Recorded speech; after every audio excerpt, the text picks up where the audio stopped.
যখন তিনি বলেছিলেন যেখানে হিন্দুরা 30% আমরা 70% যখন চাইব তখন কেটে ভাগীরথীতে ভাসিয়ে দেবো, তখন মুখ্যমন্ত্রী চুপ ছিলেন কেন? যেদিন ফিরহাদ হাকিম বলেছিলেন প্রত্যেক মুসলমানের উচিত আরেকজনকে মুসলিম ধর্মে রূপান্তরিত করা আর খোলাখুলি দাওয়াতে ইসলামের কথা বলেছিলেন, সেদিন মুখ্যমন্ত্রী চুপ ছিলেন কেন? আর মুখ্যমন্ত্রী তো নিজে ঈদ উল ফিতরের মঞ্চ থেকে বলেছিলেন হিন্দু ধর্ম ইজ গান্ধাধর। সেদিন ওনার বিবেক কোথায় ছিল? তো এগুলো সম্পূর্ণ নাটক।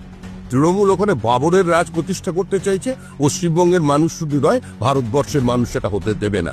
আর এটাই যদি চলে, যদি এখানে বাবরির রাজত্ব চলবে, তাহলে মনে রাখবেন আদিনা মসজিদ, যেটা আদিনাথের মন্দির ভেঙে তৈরি হয়েছে, কাটরা মসজিদ অতীতে জানিয়ে বিতর্ক হয়েছিল, আবার তার কবর খোঁড়া হবে।